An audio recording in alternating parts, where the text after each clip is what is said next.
సంగీతకారులకు చాలాసార్లు ఎదురయ్యే ఒక కామన్ ప్రాబ్లం గురించి మాట్లాడుకుందాం. గిటార్ మీదనో కీబోర్డ్ మీదనో ఒక కార్డ్ చాలా సులభంగా ప్లే చేస్తాం.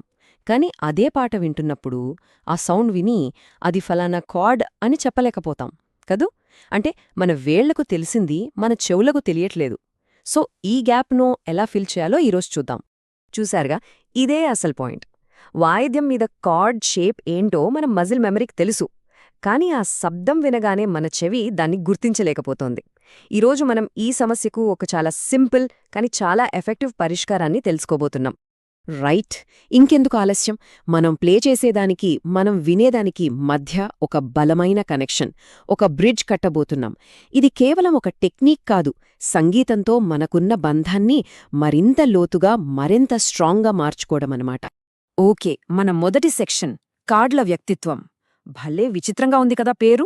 ప్రతి కార్డ్కి ఒక సొంత పర్సనాలిటీ, ఒక ఎమోషనల్ ఫీలింగ్ ఉంటుందని ఎప్పుడైనా ఆలోచించారా? అవును, ఉంటుంది. దాని గురించే ఇప్పుడు తెలుసుకోబోతున్నాం. అసలు కార్డ్స్ని చెవితో వినగానే గుర్తుపట్టడం అనేది అదేదో గొప్ప జీనియస్లకు మాత్రమే సాధ్యమయ్యే పనని చాలామంది అనుకుంటారు. కాని అస్సలు కాదు, అదొక స్కిల్ అంతే, ఎవరైనా నేర్చుకోవచ్చు. ఆ సీక్రెట్ ఏంటంటే ప్రతి కార్డుకు ఉండే ఆ ప్రత్యేకమైన ఫీల్ను, ఆ సౌండ్ క్యారెక్టర్ను పట్టుకోవడమే. ఒక్కసారి ఈ టేబుల్ చూడండి. సి మేజర్ ఎంత బ్రైట్గా, హ్యాపీగా ఉందో, ఒక పాట అయిపోయినప్పుడు వచ్చే ఆ సంతృప్తి లాంటి ఫీల్ అనమాట. కాని వెంటనే ఏ మైనర్ చూడండి, ఎంత తేడా! మొత్తం మూడు మారిపోతుంది, విచారంగా, ఏదో ఆలోచనల్లో పడేలా ఉంటుంది. ఇక ఎఫ్ మేజర్ అయితే ఒక వెచ్చని ఫీలింగ్ ఇస్తుంది. చూసారా, ప్రతి కార్డ్ది ఒక ప్రత్యేకమైన కథ. ఓకే, ఈ సి మేజర్ సంగతేంటో ఇంకొంచెం డీప్గా చూద్దాం. దీన్నే హోమ్ బేస్ అని కూడా అంటారు తెలుసా. పాటలో ఎన్ని ఎత్తుపల్లాలున్నా, ఎంత టెన్షనున్నా ఫైనల్గా ఈ సి మేజర్ మీదకి రాగానే అంతా కుదుటపడినట్టు, అబ్బా హమ్మయ్య అనిపిస్తుంది. ఆ కంప్లీట్నెస్ ఫీలింగే దీని పర్సనాలిటీ. ఇప్పుడు చూడండి ఆ మ్యాజిక్. హ్యాపీగా స్టేబుల్గా ఉన్న సి మేజర్ నుంచి ఒక్కసారిగా సాడ్గా ఆలోచింపజేసేలా ఉండే ఏ మైనర్కి షిఫ్ట్ అవ్వటం. ఇది కేవలం నోట్స్ మారడం కాదు, మొత్తం ఎమోషనే మారిపోతుంది. సంగీతంలో ఉండే అసలైన పవర్స్లో ఇది ఒకటి. ఓకే, మన రెండో సెక్షన్ చెవికి ట్రైనింగ్ ఇవ్వడం.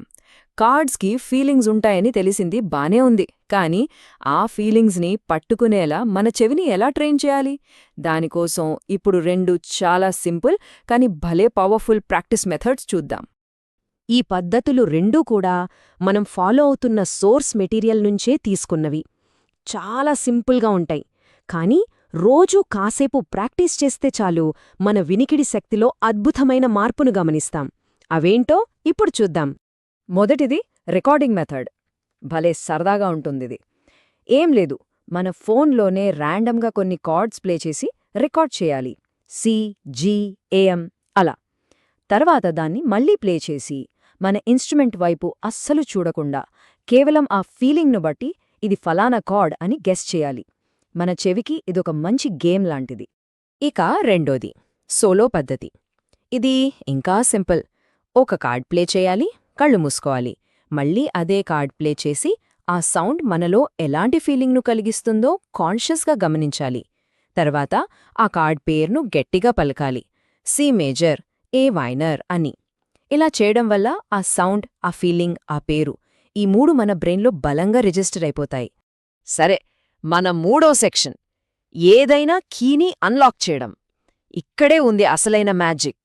ఇయర్ ట్రైనింగ్ వల్ల వచ్చే సూపర్ పవర్ ఏంటో తెలుసా?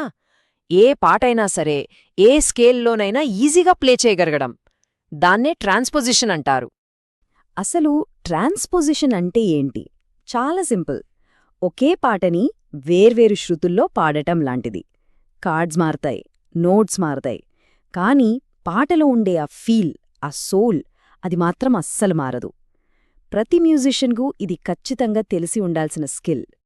అయితే దీనికోసం వందల కొద్దీ పాటల్ని, కార్డ్స్ని బట్టి పట్టక్కర్లేదు. దానికోసం ఒక సీక్రెట్ కోడ్ ఉంది. అదే నాష్విల్ నంబర్స్ సిస్టమ్. కార్డ్స్ మధ్య ఉన్న రిలేషన్షిప్ని అర్థం చేసుకుంటే చాలు, అంతా ఈజీ అయిపోతుంది. ఉదాహరణకి ఈ చాలా పాపులర్ అయిన 1564 ప్రోగ్రెషన్ చూద్దాం. సి స్కేల్లో అయితే నంబర్స్ ప్రకారం అది సి, జి, ఏఎం, ఎఫ్ అవుతుంది. ఓకేనా? ఇప్పుడు అదే 1564 ఫార్ములాను జీ స్కేల్కి అప్లై చేస్తే జీ, డి, ఈఎం, సి అవుతుంది. చూసారా? పాట ఫీలింగ్ అదే, కానీ పిచ్ మారింది. అందుకే ఈ నంబర్ సిస్టమ్ను మ్యూజిక్కి ఒక యూనివర్సల్ లాంగ్వేజ్ అంటారు. ఓకే, మన చివరి సెక్షన్ ఉద్దేశ్యంతో సాధన. ఇప్పటిదాకా మనం చాలా టెక్నిక్స్ నేర్చుకున్నాం, కానీ వీటన్నిటినీ కలిపి ఒక అర్థవంతమైన ప్రాక్టీస్గా ఎలా మార్చుకోవాలి ఇప్పుడు చూద్దాం. సో, ఇప్పటిదాకా మనం నేర్చుకున్న దానితో మన దగ్గర ఒక powerful musical tool kit ready అయింది.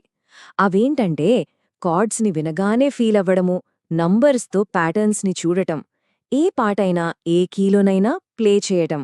ఈ మూడు మన చేతిలో ఉంటే మన క్రియేటివిటీకి ఇంకా హద్దులేముంటాయి. చివరగా ఈ అద్భుతమైన మాటలు చూడండి. ప్రాక్టీస్ అంటే గుడ్డిగా గంటల తరబడి కష్టపడటం కాదు. మనం ఎందుకు ప్రాక్టీస్ చేస్తున్నామో ఒక క్లారిటీ ఉన్నప్పుడు, ఆ ప్రాక్టీస్లో తీసుకునే చిన్న బ్రేక్ కూడా మనల్ని మరింత ముందుకు తీసుకెళుతుంది. సో, ఇప్పుడు ఈ కొత్త స్కిల్స్ మన దగ్గరున్నాయి. సంగీతాన్ని మరింత లోతుగా, మరింత ఎమోషనల్గా వినగలుగుతాం. మరి ఈ కొత్త శక్తితో ఎలాంటి అద్భుతాలను సృష్టించబోతున్నాం?